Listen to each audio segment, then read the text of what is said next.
But I was actually quite shocked to find, and this is probably why this teacher has said it on the video, that at least 1 in 2 kids were still wearing nappies when we come in September in reception. They were still in nappies in the daytime. Parents were still sending nappies in because, like... That's mad. We want them to be ready to leave home when they're 18. That doesn't mean they have to go when they're 18, but they need to be able to. That's forever going to be his nickname.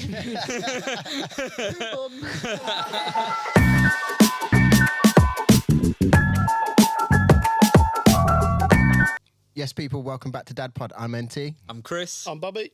And I'm Will. Yes, and on DadPod, we talk about life, being dads, and everything in between.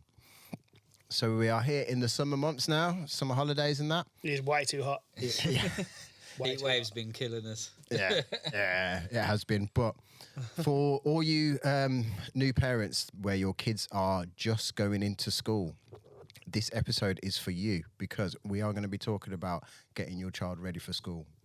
Because we saw a video the other day and it made us put into perspective what your child should be ready for when it comes to school. As if you've been teaching them maths, English, science and all that good stuff and they are kind of advanced for their age, that's not what the teachers are looking for from parents. They are looking for other skills from your child when they start school. So strap in, be prepared, and we'll drop some gems for you to get your kids ready for school. We'll try.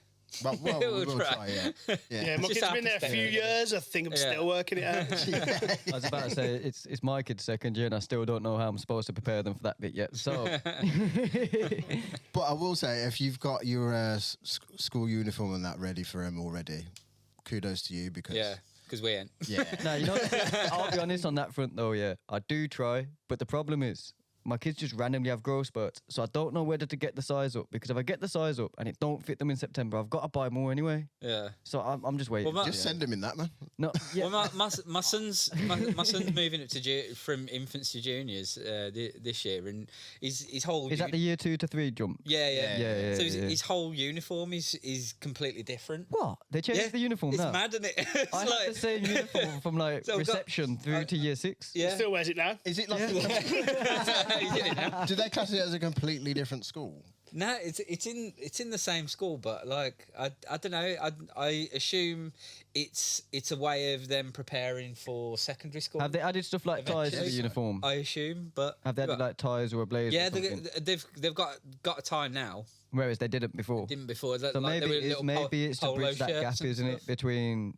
Yeah, I'm year thinking groups. maybe it was that. But when I remember when I was in primary school, like the whole The uniform through was the to- uniform from throughout. through to year 6 was polo shirts. It's like, Yeah. what are you doing? Mine was polo shirts, but my girls from reception they wear shirt and tie. Yeah, I was gonna say I used to wear shirts, Yeah. not polos. Polos were for PE only. We weren't allowed to wear polo shirts and summer if the parents made enough of a fuss about it. Otherwise, we still had to wear our normal shirts. But You had to wear and summer's clothes. And summer clothes too. Right? To school. And this is a new record for us. We've already gone off tangent. Yeah. in the first 2 minutes. So, So anyway, welcome to DadPod, where we try to talk about things and then we talk about something else. You mentioned And this is where the retention rates just drop. So, like, if you're still with us, we absolutely love you guys. Stay tuned. I promise we are going to get to the topic. We are getting to the topic. So that is. So bringing it back to getting your child ready for school. So Not sorry. these points that we're going to come up with are actually from a primary school teacher herself, saying that this is what they would like children to go into school and be prepared for. So the first one being is prepare them for an independent life. So make sure that they don't rely on you for everything and get them ready to be independent and be able to do things for themselves. So how would you go about doing that with your kid? Or have you done that? And Yeah. So thinking back to when my 2 kids started school, they were prepared for independent life in a sense because they went to nursery beforehand and they went to preschool beforehand. So they were kind of setting them up for that anyway. And then certain points like potty training and stuff, we'd kind of get a push from the nursery that like, your child's like ready for that now, so we'd then incorporate that into the home, and then so the nursery and home it would be the same. So we would work together, and then they'd get through that milestone. I'm just thinking, how would I do it if there wasn't any nursery and stuff? I guess now watching this, if you're kind of in that boat, you'd be able to prepare yourself and make notes, and then just kind of tick off and try and get them ready in that short period of time that you've got now until the start of school. How would you guys do it? Yeah, I mean, like thinking back to my son, because we co-parenting split. Yeah. And he didn't. I think the nursery thing really helps, because like I've noticed with my daughter, she's been in nursery since she was like 10, 11 months old or something like that. Yeah. So she's completely used to like and she's so independent. She'll just go off and do her own thing and all that business. And like now, I suppose now at home now she's a bit older and she can understand why we do things. Getting her to put a plate in the dishwasher and just little tiny jobs you can help around the house with and stuff like that. We try, but she'll make up her own rules. Like one day she'll be like the most helpful person, but other days not. But with my son, it's going to be inconsistent, isn't it, at that age? But like with my son, he didn't go to nursery or preschool until like the year before he was going to join school, and even then he was only going for like two separate days for a half day on those. Part of it was because of the 3 hours that we had, and part of it was because, in my opinion, his mum kind of babied him to a point. Kept him. And that may have been like something to do with like the breakup and the trouble we were having. Yeah, the dynamics that you had. Yeah. But like, yeah, I think I don't think he was massively prepared, but like, I think looking at how my daughter is now, I think she's a lot better prepared. Yeah. So you're saying nursery is a good one to massive help, yeah, because it gets them used to being away from the parent for X amount of hours. Yeah. I mean, like there's the question of like the homeschooling thing as well. Like you still need to get the independence. Yeah, I think nursery helps as well with like children that are only children, so they get to interact with other kids. To learn the element of sharing, and the social element's massive. Yeah, the social element is really massive. Big. Yeah. I feel like in some ways I'm doing really well with the independent side of things. Yeah. But then I'm also massively flawed of a school morning. Oh, that's standard. Because like you just do everything to get them ready and out the house. Yeah, basically because they can get themselves ready. They're getting better with that kind of thing, and like with their morning routines. But I've got to get them up, get ready myself, get them ready, get them out to the childminder. I can't afford to mess about. I'm not a morning person either, so that's just like you're just straight to even it. though I'm used to it now, I'm still not a morning person. I feel this pain, so I'm kind of in the same boat as you guys. I'm not a morning person as well. I just literally need to get them out the house. So it's like, I definitely do, like that's where I kind of I don't let myself down, because we do what we need to do to get by, but that's where I probably could push things a bit more. And I think I got lucky in that sense, man, because I work during the time of getting the kids ready for school. Being a taxi driver, a lot of work going on at that time. Before I was a taxi driver, when I was home for the school, like getting them ready for school, I was like you. Come on, lads, quick.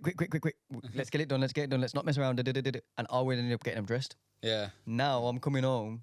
I was shocked the other day because it wasn't a school day, but it was a normal day. The boys get themselves up, put their own pants on without being told. Yeah. Get back in their pajamas and then get toys out and just chill in their room. So, need to go ask the missus how it happened, yeah. But there's definitely a way of making them independent, like in the mornings. I think it just takes a lot of. I think in terms of morning routine, because like I noticed. Well, now that Louis got his diagnosis, he needs a lot more help with getting his clothes on and of course, because fine motor skills and all that business. But I think he does really try and he does get his uniform on really really good now. Like on his own, he's got his own schedule and all that business. But we've sort of trained him, for want of a better expression. I don't want to use that word. Trained makes it seem like a pet, doesn't it? Yeah, exactly. I think taught. Essentially what we gave him was like a sequence, and I think because we're still going through the sort of the diagnosis of ADHD as well with him, but we've suspected that for ages. Yeah, he's got that, and especially within an ADHD brain, I think having a structure, having a sequence of like, okay, I've got to do this before I can do this, and then do this. So like we always like, you get up, you go to the loo, brush your teeth, and then you come back to your room. You got to put your clothes on, down for breakfast, do the business, take his medicine now. That's all part of it. And then if he gets all that done, then he's got his reward in terms of you got He your can time play to play. and do stuff. Yeah. For any parents out there with kids with ADHD, if you follow that sort of routine, because routine sometimes can be tough to follow for someone with ADHD, but if you play a game alongside that, what they're doing to get ready is almost secondary. Yeah, because they're focused on the game, aren't they? If you so they're focused on game, both. So they're mainly focused on the game, but they also know they're getting ready, and that occupies the different. That can stop the brain from wandering off. So if you've been struggling with that, give that a try. Oh, that's good. I think relating back to the nursery stuff, though, I relate to yourself, Chris, when you were saying like Louis only really went nursery in the year before. Yeah. Because my boys, I think they did when they was obviously, as people know, they were in foster care before they came to me. I think they did go nursery then, but it was very like just a couple hours here and there. It weren't full setting or whatever. And then when they came home to me, they went part-time because obviously they had like contact sessions with their mom during the week at the time, because they saw it as, well, nursery is not compulsory education, so the kids should be free. So they'd have like, I think they went 4 days a week rather than going 5, and it wasn't like the full 6-hour stretch. And I found it was a massive shock when they went into school. Yeah. And now they're doing 5 days a week because it's compulsory. Yeah. And they've got to do the full 9 till 3 setup. So I think nursery, if it's possible, if you're able to, afford it, because it can be really blooming expensive. And because like, is it only 16 hours funding for like working now? Is it? Have they changed it now? 30 hours is it? Is it now? 30? Yeah. I know when they turn 3. Yeah. They do change it a lot, don't they? So I don't know what the relevance is now, but if it's 30 hours, then 30. Obviously send them for that, but if you're able to get them a couple hours extra in, go for it. I mean, if you even can't get the extra hours in, I would suggest taking full advantage of the 30. hours. Take the full 30. So I only use 16, but purely on my circumstance and the children not being in on certain days, and so they only went for 4 hours a day, 4 days a week, sort of thing, rather than doing full days, because it's a lot for them. They need that, because they had that breakdown in the middle of the week to go see their mom and stuff like that. I felt like if I sent them for full days on either side of that day, their emotions are all over the place. It's a lot for them. So no, this potentially kind of contrasts what that teacher said in a sense, but I think it's more based on the sort of the routine, being used to it. But so my eldest didn't go to preschool at the girls' school, and she's like, you would say, on at least on face value, she's probably the most naturally intelligent, or at least outwardly. Yeah. And she was like lowest in the class at phonics, because she just hadn't been at the preschool there, and they've got a really good phonics program that starts at preschool there. Then my youngest, who you'd possibly say is probably more confidence than intelligence, that she's struggles with sort of thing. Yeah. She's like really shy and worries about it. Shy, ain't she, bless her? But she's absolutely smashed it. And I think the fact that she was in the preschool for that long got her used to the environment, and then that built the comfort for that environment. But I'm very different to their mum. Like, I know she struggles with the initial separation. I know that she struggles with that. But then with myself, I'm kind of like, my job is to get them ready to be an adult. Get them ready to be able to go off and do their own thing one day, of course. Absolutely everything that I do is to try to prepare them for that. You try to use hindsight. I want them to be ready to leave home when they're 18. That doesn't mean they have to go when they're 18, but they need to be able to. But at least if they make that decision, you know that you've done everything to get them ready for the world. And I think like that's the biggest thing we can do as a parent. Yeah, definitely. I think the toilet training thing as well. I kind of just went off when the kids were ready, but I did have in the back of my mind, obviously, when they get to reception, they need to be out of nappies in the day because. But I was actually quite shocked to find, and this is probably why this teacher has said it on the video, that at least 1 in 2 kids were still wearing nappies when we come in September in reception. They were still in nappies in the daytime. Parents were still sending nappies in because that's mad. And I thought it was crazy because I had mine potty trained. Obviously, some kids each their own, and some kids are obviously they'll have problems we don't know about, and you can't just judge off face value sort of thing. But I think it is quite a high percentage of them still going into reception. I don't know this official statistic, but I'm pretty sure there's still a high percentage of them still going there, not able to use the toilet in the day by themselves independently. And I think it's not just getting them out of nappies, but teaching them how to wipe their bum and stuff like that, because that's where I went wrong. So I used to still wipe my kids' bum when they got out the nappies, like as most parents still do. They'll still come check, make sure they've got all the. I still have to sometimes. Yeah. And he's like, oh my God, this is really bad. I need you to help me. You're getting, what are you on about? And a whole army up in the toilet. But no, like that's where I think I went wrong with the toilet training. Though I should have trained them the wiping at the same time as the using the toilet. I know it's a lot to take in, but children have a lot to take in anyway, and they're like sponges. They absorb it, and I think that's what my problem with getting my children ready for life was. I always look at it like, that's a lot, isn't it? But then I forget children are actually the biggest sponges out there. They learn faster than me or you because their brains are geared that way, whereas me and you, we don't learn as much as they do every single day like they do at this stage. So our brains aren't as in tune anymore. And it was an interesting thing I saw about like mature learners finding it harder to go into like education than the younger learners purely because of just how brains are wired by the time you get there. So I think teach them to wipe their bum, because the one thing the teacher did tell me quite openly in one parents' evening was how many times my son screams from the toilet saying, "Miss, I've done a poo, I need my bum wiping." And it would be while she's trying to teach other kids phonics, and he's screaming this from the toilet block, which is outside the classroom. So he's not just disturbing his own class, but any other class within proximity is now hearing my son telling them, "I've done a poo, I need me bum wiping." And it disrupts a lot of children, doesn't it, really? Because now the teacher's got to go wipe his bum, and I don't think and that's forever going to be his nickname. But what you've just said leads to like some of the other points that the teacher on the video was pointing out. So one of them was, do they know how to handle basic hygiene? So wiping your own backside and going to the toilet, being able to wash their own hands. Can they dress themselves? So obviously, when they go to the toilet, can they pull the pants up and down and stuff like that.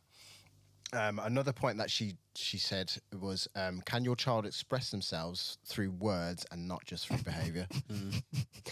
Still struggles now. I think this is it. I think that's a child by child basis, though. Yeah, that is a child by child basis. Children are. I've got twins exactly the same age, exactly the same upbringing. One's really kind. He will use his words. He'll even say, "Please, can you stop annoying me?" The other one will look you in the face and just wallop you, no matter how. And he'll wallop you while telling you to leave him alone. So he knows to use his words. He's had that lesson, but his instant reaction is just, whoom. So I suppose the question there, and I'm not a psychologist, but I believe this is the angle, is like, has he learned through like being a child that like acting out like that gets him attention? Well, at home, no, it gets him to the naughty step, but even like negative attention is still a focus on him, isn't it? Yeah, so he does get the attention, and obviously with him, he is the one who went through some physical aspects back when he was a baby. So we're not sure if it's something to do with that, with like trauma and stuff like that. Like I said, it's child by child basis. It's if if he's seeing himself as like down the hierarchy to your other lad, then he's wanting to like why should I be down here? I Level want that. to Yeah, level up. yeah. Like I've got to do something to be noticed, sort of thing. Yeah, And this is I the think thing. that's We do try to disencourage violence in the house. Yeah. Obviously, I'll be honest, I am a parent that teaches my kids, if someone whacks you, make sure you finish that fight. Don't start it, but make sure you finish it. If someone whacks you, get them twice as hard back. I'm that parent, and I always will be. I'll always teach my child to defend themselves, but I will always also teach them you can deal with things verbally. So if someone doesn't whack you and they're arguing with you, you can solve this with words. You don't need to whack them first. Yeah, Always be the one that whacks second. If you can, obviously. Well, use Sometimes words if you get words whacked first. If you might can, be- that's the thing. It's like exactly. it's like don't keep getting hit, basically. Yeah, Like, yeah, you no, can't- this and is- you can't live life like This that. is the thing. I try to explain to them violence gets you nowhere. Obviously, I've got a violent history. And I say to them, listen, when I was younger, I was really angry. Didn't get me nowhere. Absolutely nowhere. So do you know when? So do you know when your child like hits out and you say you put them on the naughty step? Yep. Is that your only method of trying to combat them not using their words No. and using that behaviour instead? So I also then sometimes. So I've kind of stopped the naughty step a little bit now. I feel like they've got to the age where the naughty step just does not faze them. They will go on the naughty step. You'll have the conversation after the naughty step. They'll come off the naughty step 2 minutes later. Do the exact same thing they just did. Got another tip for you. I think they've become immune to it. So I've started to do a thing where I'll just pause the entire room. Like if everyone's like the boys are both doing something and I've just seen him whack him over something, I'll say, wait, stop, rewind. And when I say rewind, they look at me. I'm like, so what led you to do that? So we start talking through the steps of what he did, so he can reflect on that. Yeah. And then I say to him, okay, now if you was, so I'm going to use names, but I know you'll blur them. If you was, so he's the aggressor most of the time. Yeah. I say, if you was, and he was, would you like it as well? So I've started to also put the take yourself out your shoes, get in their shoes, and I'm teaching the water under the bridge Empathy. thing. I'm teaching water under the bridge as well because Yeah. me and my twin brother, it's very openly known we're not gelled together anymore, and it's because we both failed to just let water go under the bridge. We failed to let bygones be bygones and get over it, and we held grudges for many years, and it tainted our relationship, unfortunately. And I tried to use that as an example to my boys because they're twins. Yeah. I say, look, how often do you see it, Uncle? And they're like, huh? I'm like, exactly.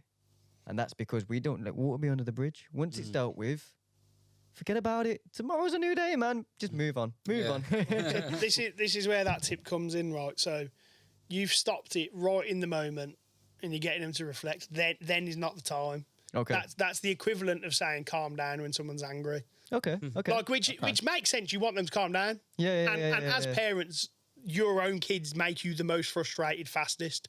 Like, that happens. I work with kids, and my kids absolutely do my head in. Like I'm like, it's just how it goes. Like, So when they watch these episodes in a few years, so if you think about it, right? So if you think about it, someone makes you angry right now, and like back in the day, even now we might handle things differently, but you need some time to get past that emotion. Because if someone starts telling me while I'm angry, you need to do this, think about this. Yeah, you're not gonna I'm not processing it. that's a fair point. Actually. Like I'm just not processing it. So if you wait for a bit, let it calm down, let it be what it's got to be. If your kid's hitting out, let them punch a cushion, punch a settee, whatever. Let them get that out in a safe way. The safest way is the best way. Okay. And then talk to them about it after. But you're not telling them to stop. You're saying do what you need to do, and then we'll talk when you're ready. See, I like this approach, but is that getting them ready for school though? Because when they're in school, they're not able to then have that whole kick off in the classroom, punching pillows and. No, but hear me out, because any school would support that. But because that's self-regulation. The reason why I sort of, I'm not disagreeing, but I'm playing devil's advocate, is because I used to have tents, calm down tents, we called them in the house. The boys get angry, go off to your calm down tent. And it worked brilliantly. It was magical. Now, he gets worked up quite a lot when things aren't going routinely or rules aren't being followed, and we think it's obviously spectrum, but way he dealt with that was go calm down, and he'd go to his calm down tent. When he got to school, he kept looking for his calm down tent, couldn't find it, and the teacher actually asked me what this calm down tent is. I explained to her. She goes, well, we can't do that because there's 30 kids and they're all going to want to be in that tent. So is it I know that's a great method. I really like Right, that. no, myself. so I'll probably try it myself. But is it something that prepares them for being in the classroom? 100%. And the reason is because you reflect after. What were the triggers? If you know that A, B, and C triggers this kid to act like this, you then prepare the teachers for that. So they may not be able to provide a tent for one kid in a class of 30, but they can be mindful, or a TA can be mindful of what these triggers might be, and you might be able to pick it up before it gets to that point. Fair point. Yeah, fair point. Fair. I like that. No, that is a good point, Bobs. With my two kids, neither of them are really the aggressors, to be fair. My youngest does get a bit frustrated and does sometimes lash out at his brother, but his brother is winding him up at the end of the day. And he's 4 years old, so yeah. What I find that they do, and I don't know whether it's because of any sort of method that me or their mum have done, but when they get really frustrated with something, or just in general with themselves, they kind of take themselves off into their room and just go and chill out in there, get back to baseline, and then they'll slowly make their way back downstairs again. Have you consciously put that in place, or is it just something they've naturally? I don't know. I When they were younger, did you know. ever just separate them? I think they might have learnt that through watching us as parents, because we don't argue in front of them. Yeah. But when we're having kind of quite a tense conversation, or we're snapping You just at start each other, yeah. we will separate ourselves. So I'll go upstairs, or my missus will go upstairs, and then one of us will stay downstairs, and then when we come back to baseline, then we'll come back down. And you'll sort it out. And then yeah, kind of talk yeah, it yeah, out. yeah. Do you know what? That's leading by example. That- Because That's good. yeah, That's because good. there's Learned always behaviour, isn't it? in family, as with any sort of relationship, there's always going to be disagreements. Oh, absolutely. 100%. And it kind of doesn't matter what the disagreements are; it's how you handle it. 100%. Yeah. And I've always said those people who say they've never had an argument with their missus, they're either in la la land, you just say yes to everything, or that relationship is really unhealthy. Yeah. I think that, judging from an example, I think they have had arguments, but their arguments, I think they're thinking arguments are, it's massively kicked off. There's shouting and stuff like that. Yeah. All arguments aren't like that. No, of course. You can have a disagreement, and that is a form of argument, because you will argue. Absolutely. We argue. Us lads argue Yeah. whenever we're having a debate. That is a form of argument. I can honestly say I've never had a shouting argument in a relationship. No. And that's because I think that is purely because I grew up around a lot of that. Yeah, so Probably, you just yeah, have a yeah, boundary, And, and for me, home is peace. You can disagree, but you have a conversation. There's Yeah. nothing better than talking Yeah. about something. Okay, so I think I wish I could get to that, but I think because of how I grew up around a lot of shouting. it's and then stuff led like you that. to be. It's I've sort of I've sort of learnt by that example, and that's, I'm trying my hardest to break that when I see red, or when I'm getting really frustrated. And I think what's sort of led me to that, because my stepdaughter's had a lot of trouble regulating her emotions over the last couple of years. Very complicated situation with her other side of the family, but to the point where things were getting very destructive, and she letting her anger out by slamming doors, breaking things, etc. And my natural reaction is just to stop it, just shout and shout all back. that. So this is what I'm saying. This is what I was saying earlier. Is Yeah, if but- that's not gonna No, it's not. And but I've you learned need to that. find a way to regulate yourself and then have that conversation. Yeah. Because you probably So- both need some time to. So To what regulate I've it. learned, Yeah. what I've learned from that is to sort of let her sort of get her out of system and stuff like that. There was one time in particular where it was just going crazy to the point, she got herself in a spiral where she wasn't actually seeming to calm down where she normally would. and then so what I tried to at this point I'd learned that like I just need to be really calm whenever I approach her, be extremely calm and just try and diffuse the whole situation. Yeah. So I've tried that, still wasn't calming down, and in the end I was like, I'm thinking in the back of my mind, she's acting out because she needs some love. She needs. So I just hugged her, and I held on as tight as I could because she was fighting me. She was trying to get away. Of course they will. I held on, I hugged, and then after about 20 seconds, she was hugging me back. Just melts back. Yeah. Sometimes that might be what that's massive. Crying in my arms. That says and does more than any shouting or talking or reassuring. That's literally there. I think concluding that part of the conversation, one of the ways to help our children learn emotional regulation is actually being regulated ourselves, really. I'm not even just talking in terms of with your missus. Because your missus might do your reading. And I'll admit that's one of my massive flaws is like that I'm very sharp, even like to get up there. To like when I'm pissed off, I think like with me, my downside isn't how me and my missus deal with our disagreements, because we've got that. I wouldn't say perfect. No one's perfect, but we've got that in a good place where we know how to basically not explode amongst each other. But it's my dealings with people outside. Don't love the person who's decided they're going to try to T-bone me, and I will jump out my car and cave your head in. That's my problem. I need to stop. Like me, I can control myself when it comes to people I know, and like my missus, or even if one of you guys really done my head in, I can still control myself because it comes from a place of love and care. I care about the person in front of me that's just done my head in. I have love for the person that's just done my head, so I can bring myself back down. Bit of food for thought for you. Say, for example, boss man's now trying to charge you £8 for your £5 thing. What do you think you're playing at? Like, like when you start getting frustrated in public with other people, and you don't realise it, but reflecting on it, your kids do see that, and they see how you act with strangers, and when they go to school, everyone in that classroom's a stranger at first. So if they're seeing, oh well, my dad's, my dad gives it when a stranger does his head in, I'm gonna give it when a stranger does my head in. So I think it is one thing which will help children learn emotional regulation. It's not the be all and end all. There's 10, 20, 30 different ways of doing it. But one thing which to bear in mind for I think all parents out there is how you act when you're feeling dysregulated. Here's a perspective for you on this, right? So perspectives. How are you? So ask yourself this question, and it's not a criticism, but how? And I say this to the kids I work with. How are you letting people who are irrelevant to your life have that much control and power over how you react?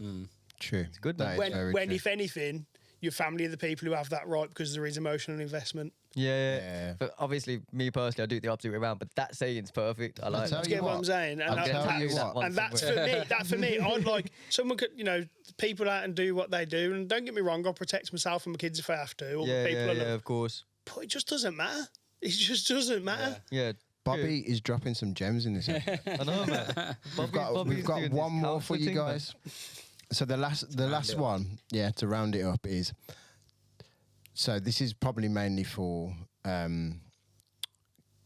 kids that haven't got any siblings, but teach them the world doesn't revolve. Sorry, around them. Teach them a bit of humility. You know what though? It's still kids with siblings, because if I big up O, B comes running. Oh, but I did this. If I big up B, O comes running. But I did this. Is he the one who is potentially on the spectrum? O's the one potentially on the spectrum. B, they think is ADHD. I know they're both completely the opposite.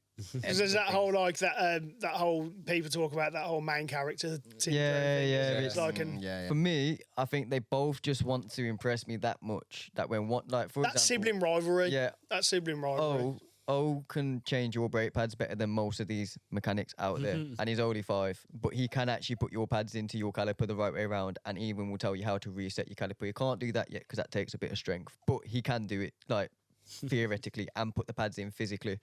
So we was going through my photo gallery the other day, me and my missus was, and I come across a photo of him doing my brakes, and I was like, wow, how far he's come since he's come home. Like he went from not knowing much to he can change brakes. If football don't work out, at least he's got something to work on. And then B come over and went, but Daddy, what about me? I says, mate, when I took you to the same car. You was there when that photo got took. You decided you wanted to sit inside the car singing songs to the radio. You didn't want to get out. You didn't want your hands to get dirty. He's like, yes, I did. I'm like, no, you didn't. I'm not lying to you, mate. He's like, but I did. I went, mate, it was 2 years ago. I know. I'm telling. I was there. If you wanted to do it, I would have give you the same opportunity. I suppose it's just a case of like he needs to find what. No, he's got what he's good at. He's got what he's good yeah. at. But the thing is, you big up O for what he's good at, and B wants to. I think that Yeah. comes from the situation of the past as well, because before they were with you, Yeah. One was. Pitted against each other. Yeah. This To is be- One true. was held at a Golden higher. child. Higher. Yeah. Yeah. I Yeah, think yeah. I think that's a tough one to work out because I think that's partly just sibling rivalry as well. Yeah, to be fair, same, because I've Look- got a twin, and we was very similar. I was the GNT in school, gifted and talented, and he wasn't. Everyone had attention on me. He would be like, what about me, man? I don't know, I Yeah. can't do my ABCs yet, and he can, but. But it's like something really basic. If I'm showing you a picture of her when she was younger, I then have to show you a picture of her when she was Yeah. Yeah. But- yeah. And Is then that I then- always get, you like her better than me. Is I'm that, like, no, is that then, don't like either of but you. by doing that, so this is where I'm going to We'll pose. clip that up and send it to him for the birthday. Blackmail. Oh, no. This is where I'm going to pose as devil's advocate a little though, because I do the same thing. But is that us not preparing them to know that the world don't revolve around them? Should we, in that instance, say, mate, it's not about you, right? I don't even think you should compare it to like sibling rivalry. I think prepare them to make sure that the world doesn't revolve around them is get them to interact with other kids, Yeah. have play Do you know what dates I've and got- stuff, and like we said, nursery and stuff like that. So they realise that like, oh, There's other people out I there. should be sharing my toys, and like Yeah. we're not always going to do what I want to do. Yeah, of course. Yeah, I'm actually about that's to come a good from an idea, angle I never ever thought I'd ever come from, and that is so my girls are at a Catholic school, and the religious, like the Catholic teachings they learn, really makes them think outwardly. Yeah, Okay. Like Yeah. they really makes them think outwardly. So like thinking about people who are less fortunate, all that kind of stuff. So they're talking all the time. But I think from a basic point of view, one thing I'm proud of with my daughters, especially, is their manners. Yeah. Pleases, Yeah, their yeah, thank yous, their appreciation for They things have that got people do for them. really good manners, to be fair. No, And they are, like they're and really that polite. and that is showing awareness for what people around you are doing. And I Yeah, think definitely. that's a simple way to teach quite a complex concept. Yeah. Okay. No, that's good. That's good. And on that note, guys, that is the end of this episode. If you like what you heard today, make sure to like and subscribe and all that good stuff. If you feel like we've missed anything, or you have some gems for us that weren't mentioned in today's episode, make sure to put a comment down below to keep this conversation going, and to help all the parents out there that are preparing for their child to enter the world of Yeah, because truth education. be told, none of us are professionals. No. No, We're just dads trying to wing it. Yeah. We're trying to understand. We're trying to find answers. Yeah, we are like just winging it everybody. all the time. But yeah, that has been DadPod, guys. To the next one. Peace out. See you next time. Love my people.